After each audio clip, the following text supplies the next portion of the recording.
अपने साथ भी कुछ समय बिताइए, अपने साथ भी कुछ समय बिताइए। कुछ भूला हुआ याद कीजिए, कुछ याद आया हुआ भूल जाइए। कुछ भूला हुआ याद कीजिए, कुछ याद आया हुआ भूल जाइए। कुछ अपने सुख दुख का हिसाब कीजिए, कुछ अपने सुख दुख का हिसाब कीजिए। इस जमा घटा में अक्सर जीत जाइए। अक्सर हम लोग जब बहुत ज़्यादा बिजी हो जाते हैं ना, हम लोगों को कभी कभी हम भूल जाते हैं कि हम कितने खुश हैं या हमें क्या चीज़ें लाइफ में चल रही हैं।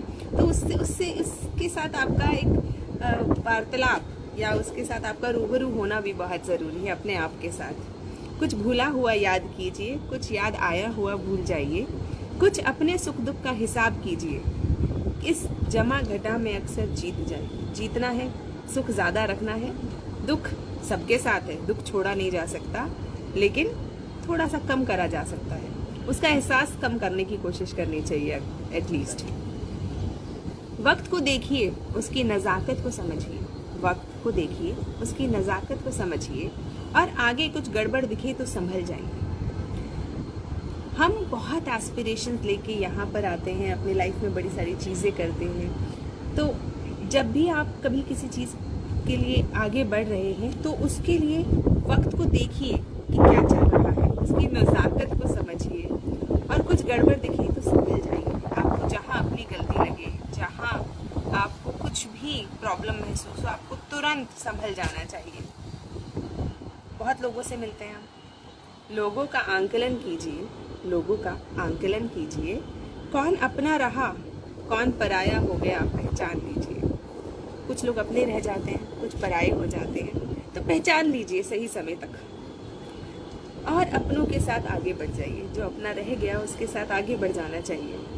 साक्षी भाव से खुद को देखिए। साक्षी भाव क्या होता है? ये एक वेदांत की थ्योरी है जो गीता में भी बताई गई है। गीता में साक्षी भाव ऐसे समझिए कि अगर आप पिक्चर में हीरो हैं तो आप कभी भी पिक्चर को बड़ी, जिसे कहना चाहिए, निष्पक्षता से नहीं देख पाएंगे। आप उसे एक बैलेंस्ड व्यू से नहीं देख पाएंगे। तो इसीलिए it is always good to have a third person's view. Third person's view मतलब बाहर आ जाइए अपनी कहानी से, अपनी परेशानियों से, अपने असमंजसों से बाहर आके देखिए कि कहाँ पर आप गलती कर रहे हैं।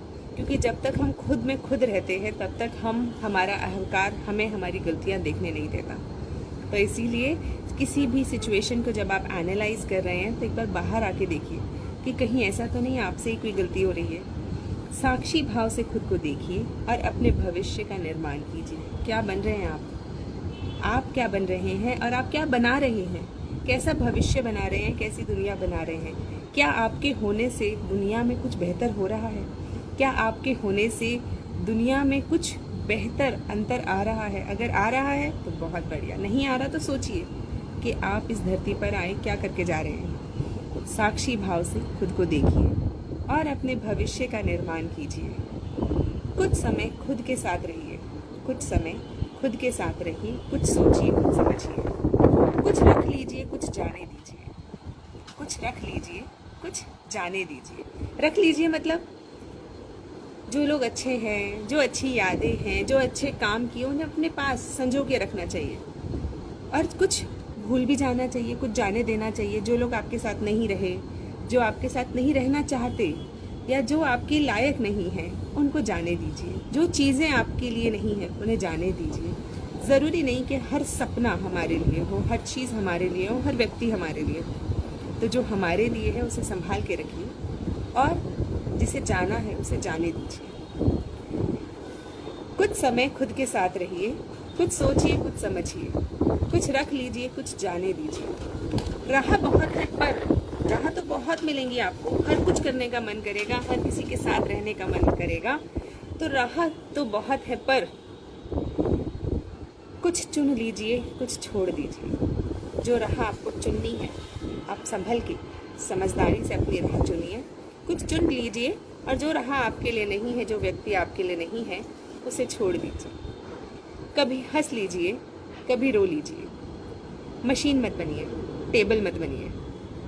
मैं अक्सर लोगों को देखती हूँ कि लोग टेबल से बन जाते हैं। टेबल से यानी कि इस पैसे या शोहरत या सक्सेस की एक दौड़ के अंदर वो अक्सर अपने आप को भूल जाते हैं, वो हंसना रोना भी भूल जाते हैं। मैंने कई लोगों को देखा है महीनों से हंसे नहीं हैं और सालों से रोए नहीं हैं, तो वो लोग थोड़ा उनमें और टेबल में ज़्यादा अंतर नहीं महसूस होता मुझे तो अगर जब कोई आपका दोस्त कुछ जोक सुना दे तो हंस लीजिए, है ना, बच्चे के साथ खिलखिला पड़िए। और अगर कोई सामने वाला दुखी है, आपका दोस्त, आपका साथी, आपके लोग, आपके साथ काम करने वाले लोग, आपके बच्चे, कुछ भी, कोई भी अगर दुखी है तो उनके साथ थोड़ा रो लीजिए, कभी हंस लीजिए, कभी रो लीजिए। जो अच्छा समय गुजर किया उसे याद कीजिए, जो बुरा हुआ उसे भुला दीजिए। अपने साथ भी कुछ समय बिताइए, कुछ भूला हुआ याद कीजिए, कुछ याद आया हुआ भूल जाइए। Thank you so much. ये मेरी एक छोटी सी कविता थी और इसी के साथ मैं आप सबको कहना चाहूँगी कि अरे यार, बहुत बड़ी लाइफ है, अच्छे से रहिए, खुश रहिए। बहुत छोटी सी जिंदगी है, लंबी भी है लेकिन छोटी भी है, दोनों साथ साथ। लंबी तब है जब हम उसे समझ ना पाएं, जब हम उसे जी ना पाएं, और छोटी तब है जब हम उसे समझ जाएं और जी लें।